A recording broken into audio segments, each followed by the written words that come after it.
जयति परम ज्योति समम समस्तैरनंत पर्यायै दर्पण तल्लिव सकला प्रतिफलति पदार्थ मालिका यत्र गुरुवः पान्तनो नित्यं ज्ञान दर्शन नायका चारित्रार्णव गंभीरा मोक्ष मार्गोपदेश का। अहिंसा परमो धर्म की। परम पूज्य आचार्य भगवंत गुरुदेव श्री विद्यासागर जी महाराज की। वर्तमान आचार्य परमेष्ठी गुरुदेव श्री समय सागर जी महाराज की। समस्त मुनि संघ की।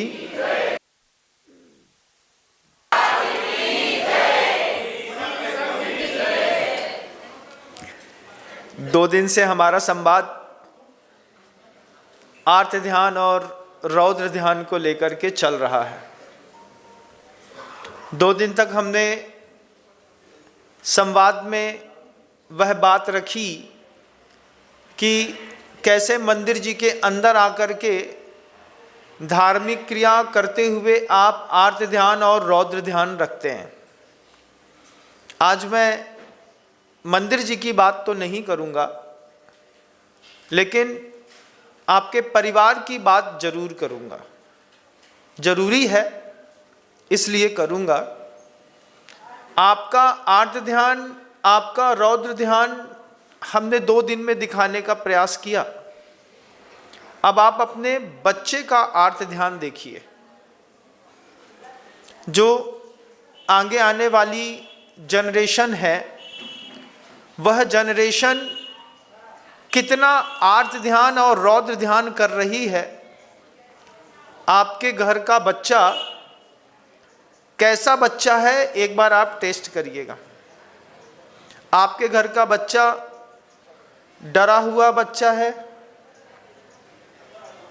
आपके घर के बच्चे में मान लीजिए घर को लेकर के किसी चीज का डर है, पिता को लेकर के, माँ को लेकर के, चाचा को, ताऊ को, परिवार के किसी सदस्य को लेकर के बच्चा डरा हुआ है।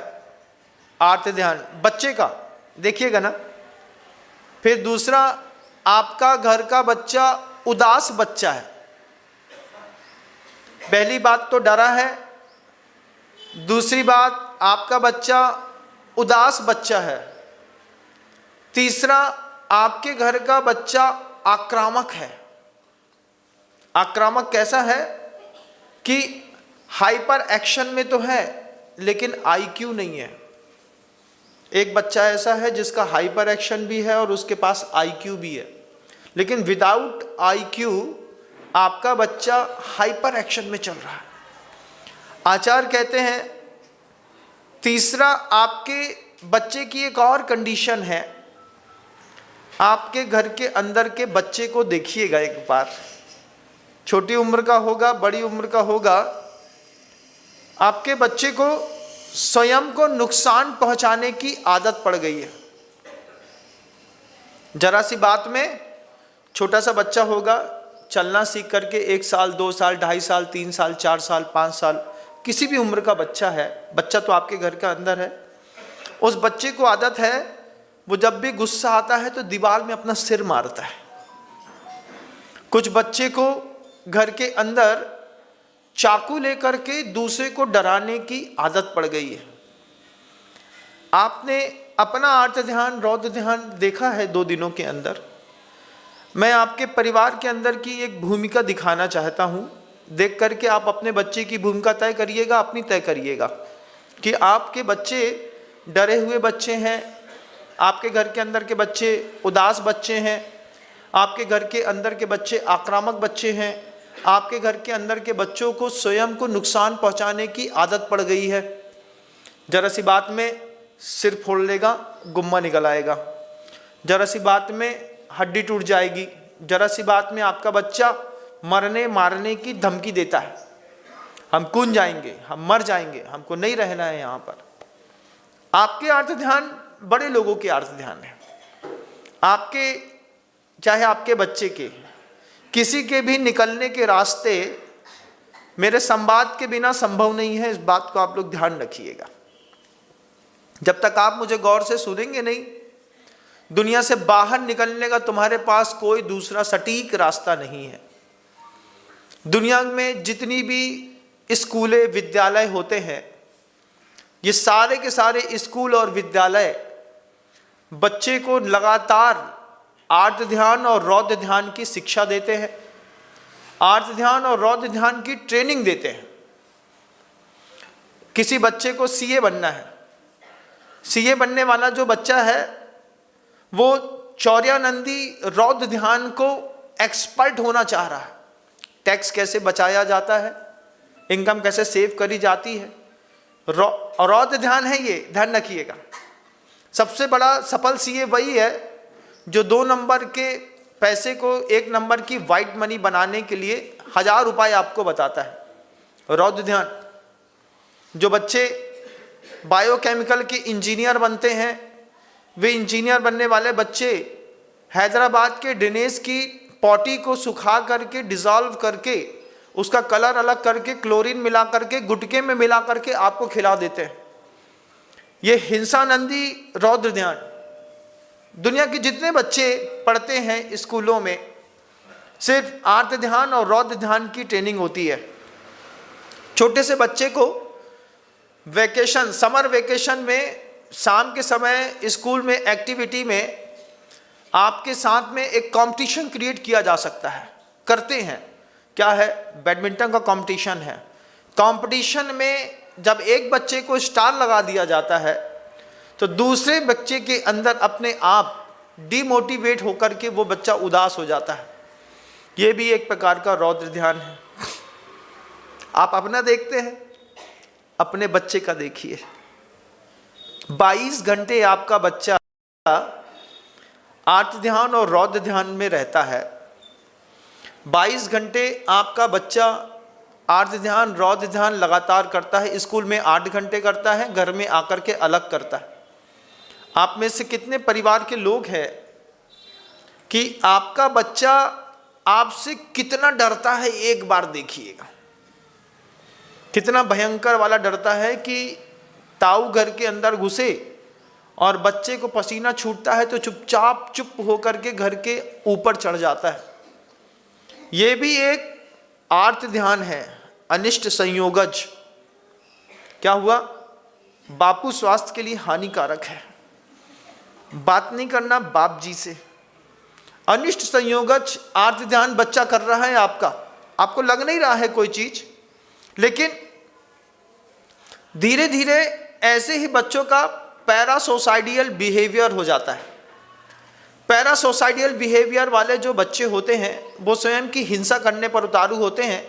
तो शुरुआत में वो बच्चे पुरानी ब्लेड लेकर के और हाथ में थोड़ी थोड़ी चमड़ी काटने का प्रयास करते हैं, और धीरे धीरे वो बच्चे ऐसे ऐसे मारते हैं, वो कहते हैं कि इसमें खून भी निकलता है, फोटो खिंचाते हैं उस खून की, और उसके बाद बोलते हैं मुझे किसी चीज़ का असर नहीं होता। मतलब उनकी चमड़ी कटते वक्त किसी प्रकार का उनको भय नहीं लगता।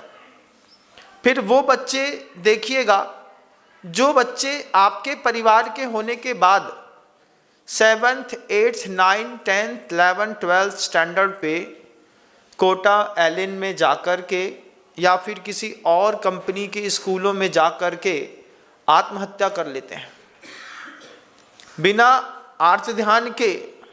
कौन आत्महत्या करता है? कोई करता है? आप अपने बच्चे को ये संवाद ना सुना पा रहे होंगे और अभी भी आप व्यस्त होंगे किसी और कार्यक्रम में। दुनिया की बहुत गहरी बात आपके कान से होकर के गुजर जाएगी। आपके बच्चे अकाल मौत के ग्रास में समा जाएंगे। पैरासोसाइडियल बिहेवियर बनाने के लिए घर के अंदर माता पिता की बहुत बड़ी जवाबदारी होती है।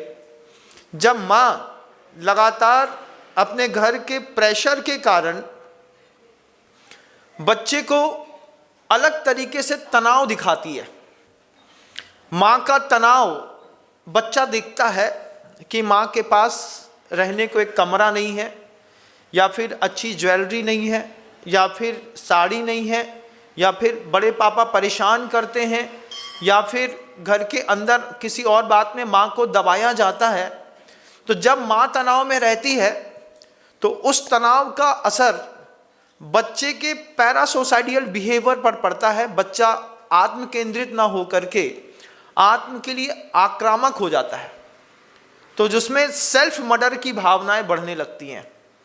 और जब सेल्फ मर्डर की भावनाएं बढ़ती हैं, आपने अपने बच्चे को भेजा पढ़ने के लिए बाहर, और बाहर में वही बच्चा आर्त ध्यान और रौद्र ध्यान करते हुए जब अनिष्ट संयोगज आर्त ध्यान हो गया, कोई भी वर्डिंग देते हैं, बच्चा प्रॉपर रिसीव नहीं कर पाता है। टीचर समझा रहा है, अच्छा पैसा वाला आपने टीचर लगाया है, पढ़ा लिखा, बच्चा उसको रिसीव नहीं कर पा रहा। रिसीव नहीं करवाने के चक्कर में उसको समझ में नहीं आ रहा, तो उसके मार्क्स डिस्टर्बेंस हो रहे हैं। जो मार्क्स डिस्टर्ब हो रहा है उसके लिए उसकी माँ मानसिक स्तर पर सबसे बड़ी जवाबदार है, क्योंकि घर के अंदर का माहौल माँ ने बच्चे के सामने ऐसा बना के रखा है, बेटा अपने इस घर में कोई नहीं है। माँ प्यार से बोलती, बेटा हम तो अपने कोई भी गैया को अपने सींग बहुत प्यारे होते हैं, हम अपने तुम दोनों मोड़ा के साथ हम बहुत आराम से रह लेंगे, नमक रोटी खा के रह लेंगे। इस तरीके के इमोशंस वाली बातें जब आप अपने बच्चे से करते हैं, बच्चे का पैरासोसाइडियल बिहेवियर बढ़ता है। आप घर के अंदर पिता है, फोन में बात करते करते बच्चे को परिवार में किसी दूसरे सदस्य के सामने बड़ी वाली गाली दे देता है। बच्चे ने फोन में कहा, पापा हमको बुलेट दिला दो, और तुमने उसको MBA पढ़ा दिया। जैसे ही आपने उसको बड़ी बड़ी गाली दे दी, बच्चे का आक्रामकता बढ़ती है। हम मंदिर आ रहे हैं, भगवान की पूजा कर रहे हैं, प्रवचन सुन रहे हैं, हमारा बच्चा आर्त ध्यान और रौद्र ध्यान के साथ आत्महत्या की ओर अग्रसर है। तुम जिसके लिए प्रॉपर्टी इकट्ठी कर रहे हो, जब वो ही मर जाएगा, तुम किसके नाम पर छोड़ करके जाओगे? और ये जो मनोविज्ञान है, इस मनोविज्ञान को आप क्यों नहीं समझना चाहते हैं, समझ में नहीं आता। बिना कहे किसी की परेशानी देखने की कला आपको आपके घर के अंदर क्यों नहीं आती? आप देखते हैं कि घर का एक व्यक्ति बहुत परेशान है, जैसे पिंजड़े में चूहा इधर से उधर उधर से इधर होता है, ऐसे ही आपके हो सकता है वो पिता हो सकता है आपका लड़का हो सकता है आपकी जवान बेटी हो सकता है आपकी पत्नी हो। आपको किसी की परेशानी देखने की नजरें क्यों नहीं बनती? आपकी नजरें बनती नहीं है कि आपकी आंख में मिथ्यात्व का पर्दा इतना मोटा लगा हुआ है कि आप देखकर भी देखना नहीं चाहते। परिवार से बाहर की बात तो बात की है, परिवार के किसी सदस्य की परेशानियां आपको दिखाई क्यों नहीं देती? क्यों दिखाई नहीं देती किसी लड़के को कि अपने पिता से वो जब रुष्ट व्यवहार करता है उसके लिए क्या हर्ट होता होगा, और उस वक्त पिता के लेशा के परिणाम कैसे बिगड़ते होंगे, उसका रिवर्स फिर उस बच्चे के पास आता है। जैसे आपने अपने पिता के बारे में गलत सोचा, पिता ने उस वाइब्रेशन को कैच किया, कैच करने के बाद पकड़ के रख नहीं लिया, उसने पिता ने रिवर्स वाइब्रेशन दी और आपके पति को हार्ट अटैक आ गया। हार्ट अटैक आ गया, आप धीरे से ऊपर निकल लिए। क्या हुआ? महाराज 40 साल का लड़का था, मर गया। ऐसे कैसे मर गया? मरने के पीछे आर्त ध्यान काम करता है, मरने के पीछे रौद्र ध्यान काम करता है। इन दो ध्यानों की कीमत है। बच्चे को ये शब्द सिखाइएगा और बोलिएगा बच्चों से, बेटा एजुकेशन 7 सब्जेक्ट सिर्फ आर्त ध्यान और रौद्र ध्यान सिखाते हैं। हर विद्यालय में सिर्फ आर्त ध्यान और रौद्र ध्यान सिखाया जाता है, कहीं पर भी किसी भी बच्चे को धर्म ध्यान नहीं सिखाया जाता। बच्चे के मन के अंदर 6th क्लास से एक दूसरी भावना होती है, पैसे को सेफ रखने की। आपने एक छोटी सी ट्रेनिंग दी है बच्चे को। आपके घर की जो गोदरेज की अलमारी होगी, उस अलमारी में बच्चों के कॉइन कलेक्शन का एक छोटी सी तिजोरी बनी है। आपने सोचा था कि बच्चे को पैसा सेव करना सिखाएंगे, लेकिन उस तिजोरी के चक्कर में बच्चा पैसा चुराना सीख गया। या फिर धीरे धीरे जब बच्चे की आदत बड़ी हुई तो बड़ी हुई आदतों में आपने बच्चे के मनोविज्ञान को समझने के लिए बच्चे को टाइम ही नहीं दिया। कितने पिता हैं जो शाम के 7, साढ़े 7, 8, 9 बजे आधा घंटा अपने बच्चे के साथ बैठते हैं? कितने माता पिता हैं बताइएगा मुझे। आप लोग धन के मामले में मात्र सफल लोग हैं, सिर्फ धन के मामले। एक विद्या आती है आपको पैसा कमाने की, लेकिन घर बनाने की भी आती है, घर चलाने की नहीं आती। घर चलाने वाली विद्या अलग वस्तु है, घर बनाने वाला कुछ है नहीं भैया। इंजीनियर को 5-10 लाख रुपए दोगे, वो अच्छा डिज़ाइन कर देगा, इंटीरियर भी अच्छा हो जाएगा, बाहर का भी अच्छा हो जाएगा, लेकिन आदमी के मन का इंटीरियर कैसे अच्छा होगा, बच्चे का इंटीरियर कैसे अच्छा होगा। मैं आज बड़ों की बात बिल्कुल भी नहीं करूंगा, मैं बच्चों की बात करूंगा। मैं आप सबसे एक क्वेश्चन के माध्यम से पूछूं, आप मुझे उसका सही जवाब दे पाए या मेरे सवाल को सही ढंग से समझ पाए, तो आपकी मानसिकता आपको समझ में आएगी। आप अभी जब जो मेरी बात को सुन रहा है, ऑनलाइन या ऑफलाइन, आपको किस बात का तनाव है, एक बार आप बताइए। अच्छा, अंतर मन में सोचिएगा, अपना अपना तनाव। एक हर व्यक्ति के पास कोई ना कोई तनाव तो है। आपको किस बात का तनाव है, मैं उदाहरण देता हूं, उसमें आप अपना तनाव देखिएगा। आपको इस बात का तनाव है कि आप बहुत मोटे हो रहे हैं। आपको इस बात का तनाव है कि आपका नाखून पतला होकर के झड़ रहा है। आपको इस बात का तनाव है कि आपके बाल बहुत तेजी से सफ़ेद हो रहे हैं और झड़ रहे हैं।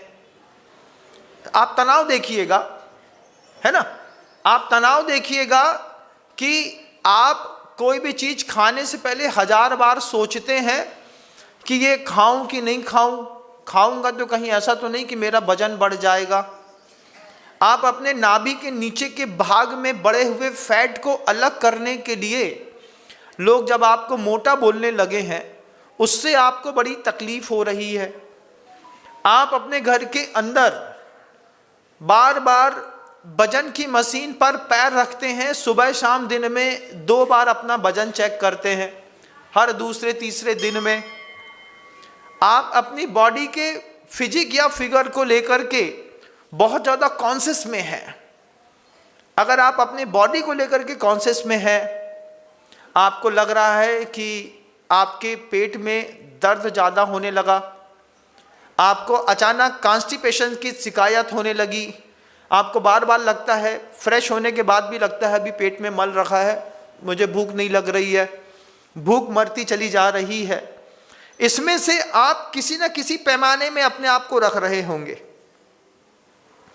आप बाहर जाकर के, कुछ लोग होते हैं बहुत ज़्यादा खाते हैं, और कुछ लोग होते हैं कि टमाटर बस खाएंगे, भैया टमाटर ककड़ी, इसके अलावा कुछ नहीं खाएंगे, हमारा वजन बढ़ जाएगा। अगर आपका कहीं से भी बिहेवियर आपके खाने के ऊपर कॉन्शियस है, आपके वजन के ऊपर कॉन्शियस है, आपको अपने फिजिक या फिगर के ऊपर कॉन्शियस है, 3 चीज में से कोई एक कॉन्शियसनेस आपके साथ होगी। अगर आप इन 3 में से किसी एक के ऊपर डिपेंडेंट हो गए हैं, आप डिप्रेशन में जा रहे हैं। इस बात को ध्यान रखिएगा। आपको दुनिया की कोई दूसरी चीज दिखाई नहीं दे रही है, आपको 24 घंटे हमारा शरीर दिखाई दे रहा है। हमारी आंख कैसी हो गई है, हमारे यहाँ पर एक काला दाग आ गया है, यहाँ पर एक नया तिल निकल आया है, यहाँ के बाल बहुत ज़्यादा सफ़ेद होने लगे हैं, हमारे शरीर से बदबू आ रही है। अगर आपकी इस तरीके की हरकतें लगातार बनी हुई हैं, लगातार आप डिप्रेशन में चल रहे हैं, सरवाइव कर रहे हैं, और ये डिप्रेशन आपको अपने आप को उदास करने के लिए पहला कारण बनती है। आप किसी के सामने आपका कॉन्फिडेंस लगातार लूज होता चला जा रहा है। ये तो आपकी बात है, लेकिन यही डिप्रेशन अगर मान लो छोटी उम्र के किसी बच्चे को हो जाए, और छोटी उम्र का बच्चा अपने भोजन को लेकर के कॉन्शियस हो जाए, वजन को लेकर के कॉन्शियस हो जाए, तो डिप्रेशन का जो स्टैंडर्ड 45 ईयर्स के बाद आता था, वह 15 से 29 साल के बीच में आ गया। जो भी बच्चे आत्महत्या करते हैं, उसमें से प्रत्येक वर्ष भारतवर्ष के अंदर 3 लाख बच्चे आत्महत्या करके मर जाते हैं। समझिएगा, बात देखिएगा, उसमें आपका बच्चा भी शामिल हो सकता है। अपने बच्चे को, क्योंकि आपके बच्चे को आपने घर के अंदर आर्त रौद ध्यान में फंसा के रख दिया है ना, बच्चे को इतने बड़े इतने महंगे स्कूल में डाला है, उसको मेंटल टेंशन इतना ज़्यादा है, आईसीएसई बोर्ड में एडमिशन दिला करके अपने बच्चे का आईक्यू टेस्ट किए बिना उसको इतना मेंटल प्रेशर दे दिया है कि वो बच्चा अपने बगल में रहने वाले लोगों के कंपटीशन में फेल होकर के निरंतर 24 घंटे आर्त ध्यान रौद्र ध्यान कर रहा है। वो घबरा गया है। उस घबराए हुए बच्चे को डिप्रेशन जोन से बाहर निकालना होगा। तो जो तुमने मकान बना के रखा है उसकी सुरक्षा हो पाएगी। तुम भी जाओगे और वक्त से पहले अगर तुम्हारा लड़का चला गया तो फिर वो मकान का मालिक कौन रहेगा? पड़ोसियों की नज़र बड़ी तीखी है, गिद्ध के जैसे वो लगातार बड़ी उम्र वालों के सिर के ऊपर मंडराते रहते हैं। आपकी 70 साल की उम्र हो गई ना, 65 के हो गए, 62 के हो गए, 68 के हो गए, तुम्हारे घर के अंदर एक लड़का है, अब तुम्हारे रिश्तेदार लगातार मंडरा रहे हैं तुम्हारे ऊपर। किस बात के लिए? वो ऐसा गिद्ध की कभी कल्पना करिएगा, ऐसा पंख फसार करके देखती रहती है, ये मरा कि अब मरा कि अब मरा कि अब मरा कि अब मरा। तो बार बार आपके घर के अंदर आना जाना होगा और वो प्रार्थना कर रहा है आपसे कि तुम निकलो, ये सब हमारा हो जाएगा। ऐसी व्यवस्थाएं आर्त ध्यान और रौद्र ध्यान के कमाल होते। मैं आपसे कह रहा हूं 3 लाख बच्चे डिप्रेशन में जाकर के आर्त ध्यान और रौद्र ध्यान के कारण आत्महत्या करते हैं। इसके 30 गुना बच्चे आत्महत्या का प्रयास करते हैं। 3 लाख बच्चे मर जाते हैं, डिप्रेशन में गए, आर्त ध्यान रौद्र ध्यान के चरम पर पहुंच करके आत्महत्या कर ली। आत्महत्या का सबसे सरल उपाय बच्चों के पास फांसी लगाना है, और महिलाओं के पास सबसे अच्छा उपाय है जहर खाना। वे गोलियां खा के मरने का साहस करती हैं, कूद के मरने का साहस नहीं करती। मनोविज्ञान है, आप देखिएगा इस बात को कि बच्चे, बेटियां, जवान लड़के जो होते हैं वो 4थी मंजिल से कूद के मरते हैं। वृद्ध आदमी आत्महत्या करता है फांसी लगा करके, महिलाएं गोली खा करके। 3 लाख बच्चे मरते हैं, 30 गुना ज़्यादा हर साल भारत में विफल प्रयास करते हैं। और बहुत सारे ऐसे लोग होते हैं जो आत्महत्या की सोचते हैं हमेशा, लेकिन कभी करते नहीं हैं, उसमें आप भी शामिल हैं। आपने भी कभी आत्महत्या के बारे में सोचा होगा। छोटी या बड़ी उम्र में एक बार याद करिएगा, जब घर की परिस्थितियां ऐसी बनती हैं कि मर जाएं सो अच्छा है। ये बात आपने मुंह से कितनी बार कही है? तुम्हारे घर के अंदर रहबे सच्चो तो हम फांसी लगा के मर जाते, ये शब्द बोला है ना आपने। ये आर्त ध्यान के चरम पर बोला है। जैन शासन आपको इससे ऊपर उठाने के लिए कुछ चाहता है। बच्चों के लिए जब आचार्य भगवंत के मन के अंदर ये भाव आया भाव ये कि बच्चे आत्महत्या करते हैं, आचार्य श्री जी ने पूछा था उस वक्त, बड़े बच्चों में आत्महत्या का बड़ा कारण क्या है? एक कारण दिखाई दिया, बच्चे अपने भविष्य को लेकर के चिंतित हैं। भविष्य को लेकर के बच्चे जब चिंतित हैं, बेटियां चिंतित हैं कि भविष्य में क्या होगा। आज भी आप देखिएगा, आपके घर के अंदर 27 साल का लड़का कुछ नहीं कर पा रहा है। 22-23 साल तक बच्चे ने पढ़ाई करी, 24 साल की उम्र में फिर बच्चे को पीजी के चक्कर में आपने 2 साल बाहर भेजा, यहाँ पढ़ाया, 26 का हो गया, अभी वो जॉब सर्च में लगा है। 29 साल का बच्चा अपने पिता से पैसा मांगता है, पापा 5,000 रुपये दे दो, 10,000 रुपये दे दो। आप सोचो उस बच्चे का मेंटल फ्रस्ट्रेशन कितना तेज है। हम धर्म ध्यान की बात कर रहे हैं पूरी दुनिया में, अपना बच्चा संभाल लो भैया, बहुत बड़ी बात होगी। उस बच्चे के लिए जो मेंटल फ्रस्ट्रेशन है, 29 साल की उम्र में गुरुदेव ने जब इस पर अन्वेषण किया, अन्वेषण करने के बाद गुरुदेव ने कहा कि ये बेरोजगारी भी आत्महत्या की सबसे बड़ी समस्या है। आचार्य श्री जी ने प्रतिभा स्थली ज्ञानोदय विद्यापीठ में 8वीं कक्षा की छात्रा को हथकरघा चलना सिखाया। हथकरघा चलाइए, वो एक कोर्स में पेपर में सबमिट कर दिया। 8वीं क्लास की बच्ची हथकरघा चलाती है। 9वीं 10वीं क्लास तक पहुंचते पहुंचते वो मार्केट में बिकने वाली 15,000 रुपए की साड़ी अपने हाथ से बनाने का हुनर सीख चुकी होती है। इसको कहते हैं स्किल डेवलपमेंट। अभी उसकी पढ़ाई चल रही है, physics, chemistry, math, biology, science, इसमें वो आगे कर रही है। हो सकता है इसमें वो MBA कर ले, CA कर ले, CFA कर ले, जज बन जाए, डॉक्टर बन जाए। लेकिन आचार्य भगवंत के मन के अंदर वो बात थी कि 8वीं क्लास से बच्चियों को हथकरघा चलाना सिखाइए। बहनें प्रतिभा स्थली ज्ञानोदय विद्यापीठ की सारी बहनें मिलकर के, जिनका उनका डिपार्टमेंट है, वो 8वीं क्लास से हथकरघा कंपलसरी है। 1 साल लगता है, बच्चों का ग्रेस्पी पावर बड़ा जबरदस्त रहता है। 1 साल में बच्चा हथकरघा चलाना सीख लेता है। तो 9वीं क्लास की छात्रा टॉवेल अपने हाथ से बना लेती है, जॉर्जेट की टॉवेल बना लेती है जिसमें गड्ढे गड्ढे रहते हैं, 100% कॉटन पे। वो लट्ठा निकाल लेती है, पानी छानने का कपड़ा बना लेती है। वो बेटी साड़ी बना लेती है। वो बेटी शर्ट का कपड़ा, शूटिंग शर्टिंग का कपड़ा निकाल लेती है। वो पैंट का कपड़ा निकाल लेती है। जिस बच्ची का दिमाग है वो क्रोशिया उसका काम करके दरी बनाना सीख लेती है। 12वीं क्लास तक पहुँचते पहुँचते 8, 9, 10, 11, 12 5 सालों में हथकरघा के माध्यम से 12वीं कक्षा से निकलने वाली जो बेटियां होती हैं वो इतनी एक्सपर्ट होती हैं कि अगर मार्केट कैपिटल में कहीं उनको कोई जॉब नहीं मिलता है तो 50,000 रुपये महीना कमा करके वो अपने परिवार का पेट पाल सकती है। आपको वो चीज देखना है कि बेरोजगारी भी आत्महत्या का एक बड़ा कारण था। आचार्य भगवंत ने उस बेरोजगारी को खत्म करने के लिए 8वीं क्लास में हथकरघा रखा। आप जिस कोचिंग इंस्टीट्यूट में या फिर जिस किसी भी स्कूल या विद्यालय में अपने बच्चे को पढ़ाते हैं, स्किल डेवलपमेंट के नाम पर आपके बच्चे को कुछ नहीं आता। अगर आपके बच्चे को एक भी कोई प्रोडक्टिविटी आती होती, किसी भी एक चीज में आपका बच्चा कोई प्रोडक्शन करना जानता, तो आपका बच्चा कभी आत्महत्या नहीं करता, डिप्रेशन में नहीं जाता, असमय में उसके बाल सफेद नहीं होते, फिर वो अल्कोहलिक नहीं होता। जो बच्चे छोटी उम्र में तंबाकू खाना सीख जाते हैं, छोटी उम्र में जिन बच्चों को सिगरेट पीने की आदत हो जाती है, जो लोग अल्कोहल के साथ सरवाइव करना सीख जाते हैं, ये हैवी डिप्रेशन में रहते हैं।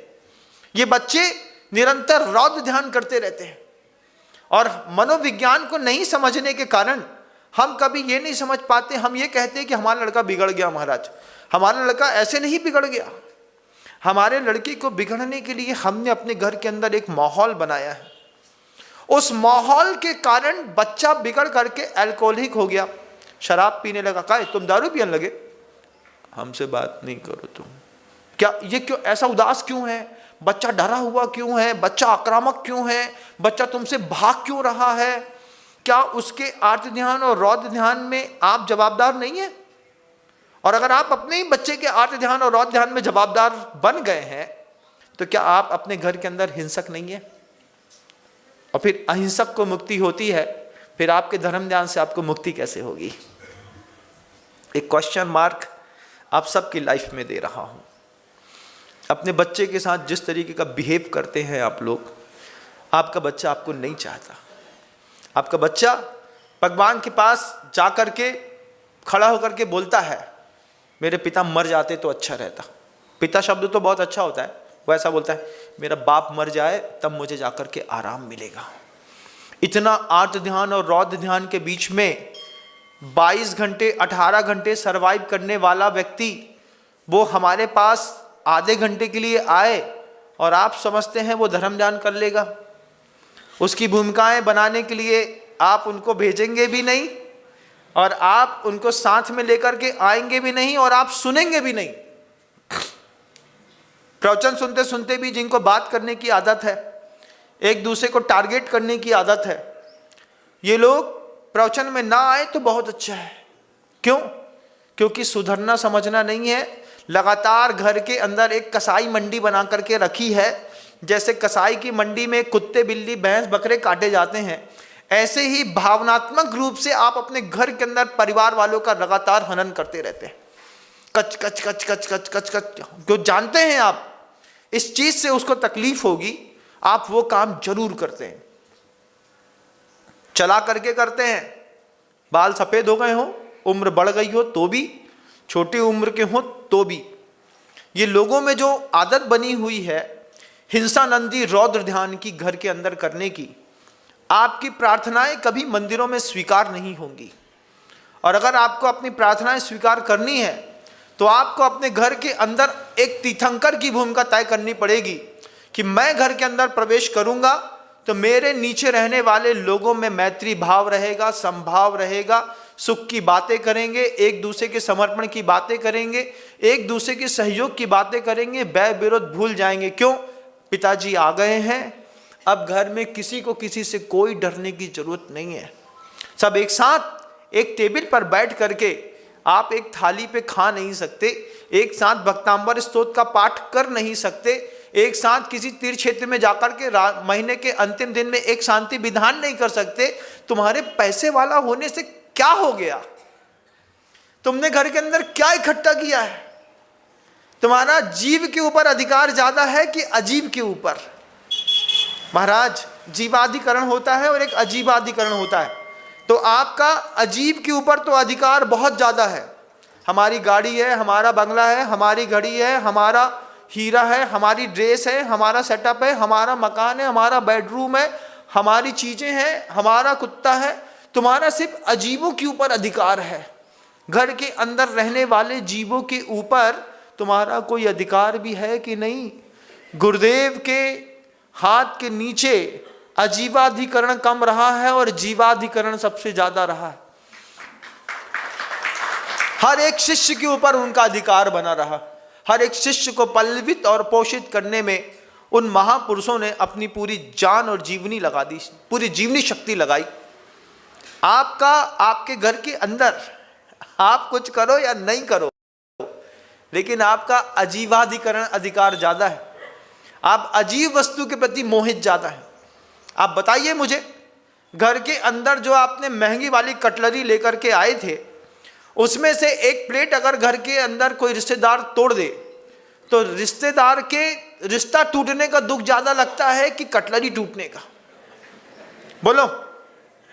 पैसे के चक्कर में पैसे जाने का गम ज्यादा है कि रिश्तेदारी तोड़ने का?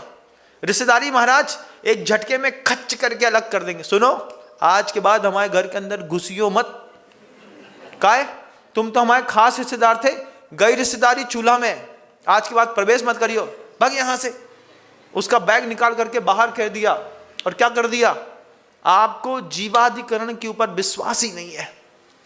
तुम असंगी हो, तुमको असंगी चीजों पे मोह ज्यादा है। अपने यथार्थता को देखो कि तुम अपने यथार्थ में कितने फेल लोग हैं, कितना भी चमचमाते हुए लोग हैं, लेकिन हीरे मोती की माला पहन लेने से तुम हीरे मोती के स्वामी नहीं बन जाओगे। इस बात को ध्यान रखना। लोग हमारे सामने जब मोटा मोटा ब्रासलेट चमकाते हैं ना, हम एक ही चीज सोचते हैं, जितना तेरा सोने के ऊपर अधिकार है उतना तेरी आत्मा के ऊपर भी है कि नहीं? जितना तेरा सोने चांदी हीरे मोती के प्रति मोह है, आकर्षण है और संग्रह किया है, इतना परिवार के बीच में भी तुम्हारा जीवाधिकरण का संग्रह है कि नहीं?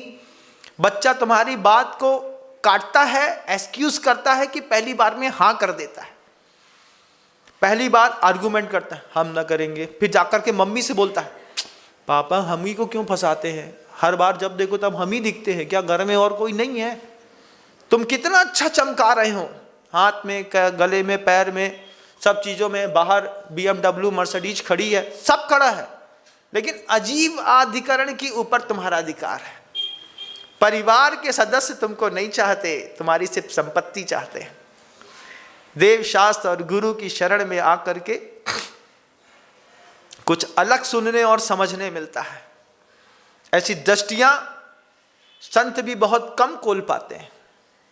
आप इस संवाद को गहराई पे उतार करके अपने घर के अंदर जितना जीवाधिकरण के प्रति, अजीवाधिकरण के प्रति आपका मोह है ना, इतना जीवों के प्रति भी मोह करिए कि मुझे तुम्हें संवारना है। व्यवहार में एक दूसरे का कर्ता होता है इंसान, निश्चय में तो आत्मा आत्मा की कर्ता होती है और किसी का कुछ होता नहीं है, लेकिन प्रभाव पड़ता है रिश्तेदारों पे प्रभाव पड़ता है। आपके संबंधों का प्रभाव के कारण आपका बच्चा आत्महत्या कर ले, आत्महत्या की कोशिश कर ले, आत्महत्या का विचार कर ले। आप जवाबदार हैं। घर के अंदर जो लगातार भावनात्मक हिंसा का माहौल बना रहता है, उस कसाई मंडी में, भावनाओं की कसाई की मंडी में खून दिखाई नहीं देता, लेकिन खूना खच्चर होता बहुत है। दिल ऐसा टूटा हुआ रहता है महाराज घर के अंदर। बोले क्या बताएं महाराज, मजबूरी है रहना। कोई नहीं कहता कि घर के अंदर हम खुशी खुशी रहते हैं, शब्द निकलता है ना मुंह से। पूछता हूं मैं, जब रहते हो कि रहना पड़ता है? बोलो, रहना पड़ता है महाराज, मजबूरी दिखाई दे रही है। आप शौक से नहीं रह रहे हैं। और जितने भी वैभव के बीच में तुम रह लो, कितने भी वैभव के बीच में तुमने अपनी जिंदगी बर्बाद करी है। तुमको रास्ता निकलने का मुझसे ही मिलेगा, आज नहीं तो कल मिलेगा। तुम कितना भी भटक लो संसार में, अभी थोड़ी सी पुण्य की चक्री दिखाई दे रही है तो अट्टालिकाएं खंड खंड की, 6-6 खंडों की दिखाई देती है। इसको मिटने में ज्यादा समय नहीं लगने वाला है। आचार्य कहते हैं काने मत बनो और अंधे मत बनो। गुरु जी से पूछा अंधा और काना की क्या परिभाषा है? गुरुदेव कहते हैं जिसके जीवन में शास्त्र है और गुरु नहीं है वो काना है। काना क्या है? आगम तो है, किताब उठा लेता है समय सार की, पंचास्तिकाय की, द्रव्य संग्रह की, कुंद कुंद की जय बोलता है, लेकिन गुरु को नहीं मानता, बेचारा काना है। और जो न गुरु को मानता है और न शास्त्र उठाता है, वो दोनों वाक का अंधा है। तुम्हारे बच्चे कौन हैं? तुम्हारे बच्चे काने हैं? हमारे बच्चे तो अंधे हैं महाराज। हमारे घर में एंड्रॉइड मिल जाएगा लेकिन एक भी धर्म ध्यान की पुस्तक नहीं मिलेगी। हमारे घर के अंदर वैराग्य भावना के पाठ नहीं होते, 12 भावना के पाठ नहीं होते, 16 कारण पे चर्चा नहीं होती महाराज। और हम सोचते हैं हम धर्मात्मा हैं। काहे के धर्मात्मा भैया? ये मंदिर में आकर के निर्वाण लाडू चढ़ाने वाले घर के अंदर खच खच खच खच करेंगे अभी जा करके, फिर वही कसाई मंडी घर के अंदर शुरू होगी, एक दूसरे की भावनात्मक हिंसाओं का माहौल बनाते रहेंगे। आर्त रौद्र ध्यान के ऊपर निकलना मजाक नहीं है। एक समझदार साधु का हाथ पकड़ करके ऊपर निकलना पड़ता है, साधु को टांग पकड़ करके रोकना पड़ता है, रुको महाराज घर बर्बाद हो रहे हैं। आपको लग रहा है हम कुछ ऐसा कर लेंगे? हम ऐसा करने के लिए आए थे। हम आए हैं इसलिए कि तुम्हारे धन से दुनिया के बहुत सारे बच्चों का डर है, उदासीपना है, इंफिनिटी कॉम्प्लेक्स है, पैरासोसाइडियल जो उनकी सिंड्रोम है, इसको मिटा सकते कुछ महानुभावों ने अच्छा सहयोग किया। जिनबिंब रख करके, समर्पण दिखा करके उसकी आत्मा को साधुवाद देता हूँ।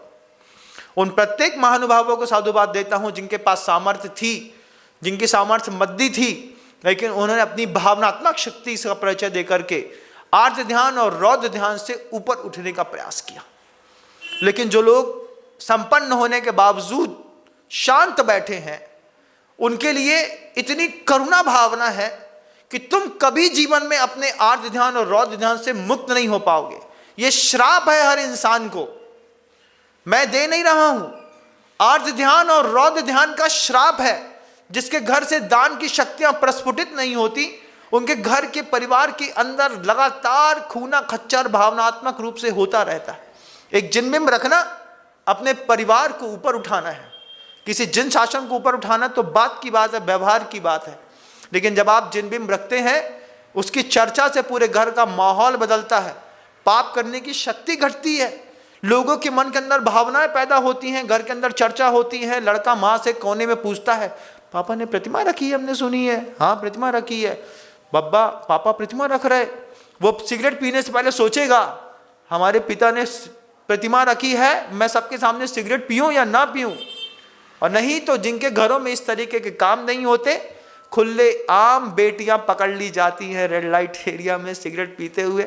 आप लोग निकलते होंगे ना रोड में, देखते हो कि नहीं, जवान घरों की, बड़े घरों की, खानदानी घरों की बेटियां सिगरेट पीती हुई, शराब पीती हुई पाई जाती हैं। ये आर्त ध्यान और रौद्र ध्यान में डूबे हुए बच्चे हैं। तुम्हारी आंख के सामने पाप नहीं करेंगे, किसी और की आंख के सामने तो करेंगे। तुम्हारी दान की शक्ति तुम्हारा परिवार फटने से बचाती है। तुमको लगता है कि मुझे कुछ चाहिए, विनम्र सागर तो वैसे ही महाराजा है। आचार्य विद्यासागर जी महाराज जी ने जिसके सर पर हाथ रखा हो, उसको संसार में कुछ नहीं चाहिए। गुरु ने 20 साल विजन दिया मुझे, एक एक चीज को समझाया कि देखो विनम्र, ऐसा होता है संसार, ऐसा होता है संसार, ऐसा होता है। उनके बगल में बैठ करके मैंने संसार को देखा है। मुझे किसी चीज का लोभ नहीं है, लेकिन साधुवाद देता मैं उन लोगों को जिन लोगों की सामर्थ्य है, नहीं है, लेकिन वो आगे आते हैं। एक जिनबिंब रखने पर पूरे परिवार का माहौल बदलता है, पाप करने की ताकत घटती है। आप में से कई लोगों ने घटाई है अपनी ताकत, लेकिन उन लोगों से पूछना चाहता हूं जिनके घर के अंदर संपत्ति है, तुम्हारी ताकत है, तुम उसके बाद भी दान नहीं दे रहे, क्या तुमको अपने परिवार के ऊपर दया नहीं आती? तुमको ऐसा नहीं लगता कि महाराज इस तरीके से करके जब वही संपत्ति, जब कोई पाप हो जाता है ना, मेरे जीवन की घटना है मुझे हमेशा याद आती है। एक नुकसान कर दिया मैंने कटनी स्टेशन में।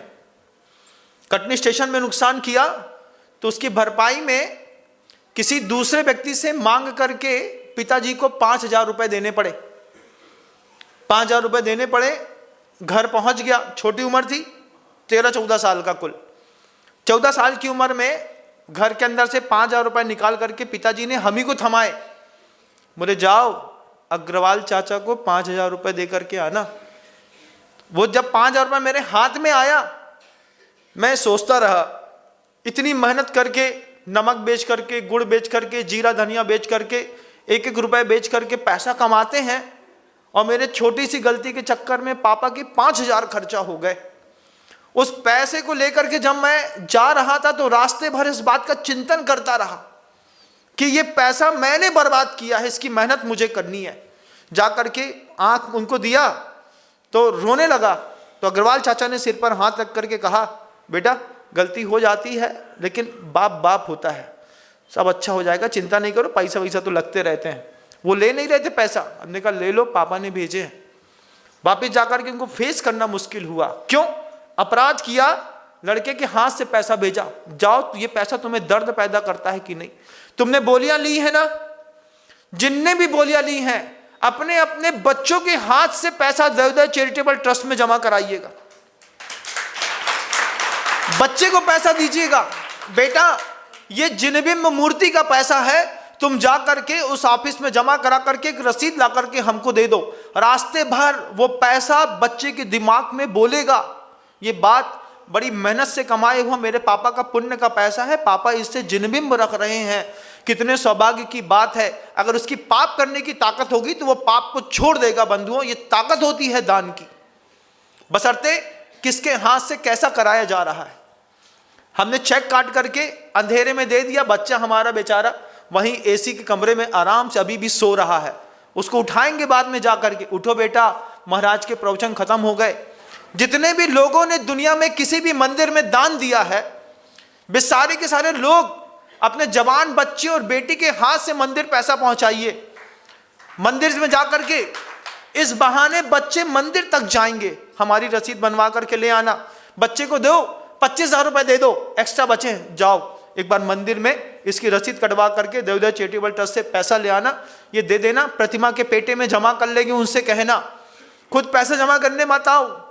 वो जवान बच्चे, छोटे बच्चे, 14 साल, 12 साल, 8 साल, 10 साल, 15 साल, 20 साल, 25 साल, 29 साल का जवान बच्चा है, उस बच्चे के हाथ से पैसा भेजो, उसका यहाँ पर सम्मान होने दो। उसको लगेगा, जब यहाँ पर उसका हम सम्मान करेंगे तो उसको लगेगा कि अब मेरी पाप करने की ताकत खत्म हो गई। आर्त ध्यान और रौद्र ध्यान को मिटा करके धर्मात्मा बनाने के लिए तुम्हारा पैसा काम आता है। नहीं तो पापियों के घर के अंदर के पैसे, तुम्हारे घर के अंदर आलू प्याज लहसुन से सड़ रहा है तुम्हारा घर, जैन शासन से बिल्कुल प्रतिकूल। घर के अंदर लौकी नहीं मिलेगी, आलू भटा लहसुन वो चीज मिलेगी जो क्या बोले किसके यहाँ खाई जाती है। लेकिन तुम्हारे घर के अंदर ये सब चीजें तो मिलेंगी, शुद्ध भोजन नहीं मिलेगा। ऐसे परिवारों में जहां लगातार कत्ले आम बना है, मैं अभी भी भावना करता हूं, निवेदन करता हूं आप लोगों से, एक एक जिनबिंब रखिए, अपना परिवार बचाइए, अपने परिवार को सौभाग्यवर्धन करके उनको बच्चों को लाइन अप करिए। आज जवाबदारी है, आपकी तो सफ़ेद शर्ट है लेकिन आपके दिमाग में लगातार खून बह रहा है, उस बहते हुए खून को रोक पाएं, अपने बच्चे का आर्त रौत खत्म कर पाएं। शब्दों को विराम देता हूं। गुरुदेव श्री विद्यासागर जी, राष्ट्रपति।